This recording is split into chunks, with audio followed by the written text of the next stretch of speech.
personne ne peut me faire ni du bien, ni du mal, si ce n'est pas qu'il y a derrière un décret divin. Personne ne peut me faire ni du bien, ni du mal, si ce n'est pas Dieu qui l'a décidé. Personne, ni les pires des mécréants, ni les plus grands des justes. Personne ne peut m'atteindre en bien ou en moins bien si ça n'a pas été décrété. Maintenant, ce principe-là, avec l'aide du ciel, on va le développer, on va voir comment essayer de l'intégrer dans notre vie. S'il est intégré dans nos vies respectives, vous avez réglé tous vos problèmes. Vous n'avez plus peur des autres. Vous n'avez plus peur du regard des autres. Vous n'êtes plus à flatter les uns ou les autres. Vous ne cherchez pas à trouver grâce des uns des autres. La majorité des gens, aujourd'hui, quand ils agissent, c'est par rapport au regard des autres. Le fait d'intégrer ce principe-là, ça vous libère du regard des autres. Encore une fois, c'est pas que les autres n'ont pas d'importance. Il y a des choses où oui, je dois faire attention au regard des autres, c'est-à-dire, je dois faire attention à ne pas faire du mal aux autres. Je dois faire attention à ne pas déranger les autres.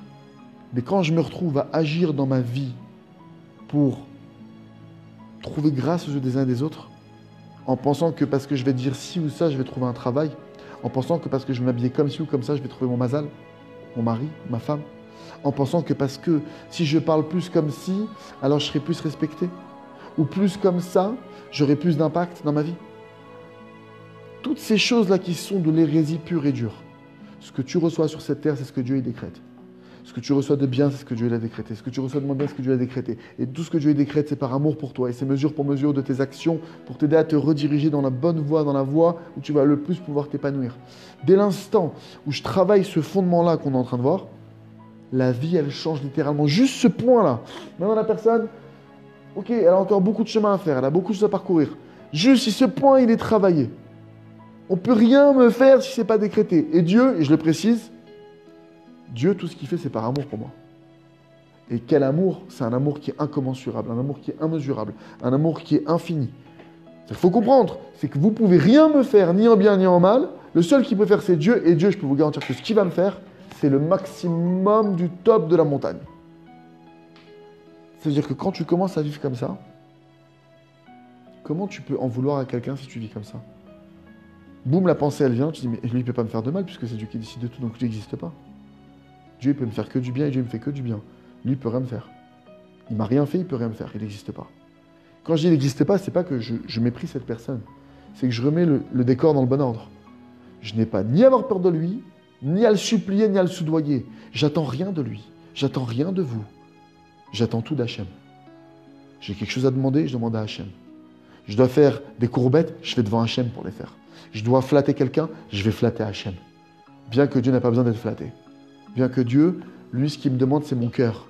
Lui, ce qu'il me demande, très souvent, les gens ils disent, pour l'heure dite des doutes, mais c'est long 1 heure, je ne sais plus quoi dire. Je ne dois pas chercher à vouloir, entre guillemets, faire une vente à Dieu. Dans le sens, il faut que je trouve des mots, et si je n'ai pas des phrases en prose et en poésie, si ce n'est pas poétique, ou si ça ne rime pas, Dieu, il n'a pas besoin de ça. Même répète la même phrase pendant 1 heure, même le même mot. Hachem, il veut ton cœur, il veut notre cœur. Ce qui va compter maintenant, c'est le cœur que je mets dans le mot que je suis en train de dire. Ce qui va compter, c'est... Alors c'est sûr, par exemple, moi je suis capable de dire 3 phrases. Ben, répète ces 3 phrases en boucle et mets ton cœur dedans. Mais ne mets pas ton cœur devant le banquier. Ne mets pas ton cœur devant la chatranite.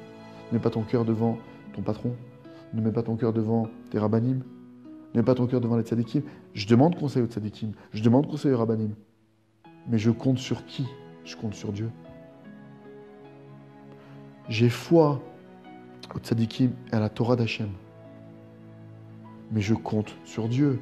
Je cherche à trouver grâce aux yeux d'Hachem. Je remets les choses dans l'ordre. J'étudie la Torah pour me rapprocher d'Hachem. J'écoute les chachamim pour me rapprocher d'Hachem. Je fais Torah et mitzvot pour me rapprocher d'Hachem. Et tout a une place. Et sans les tzadikim, on ne peut pas trouver Hachem. C'est les tzadikim qui nous guident vers Hachem.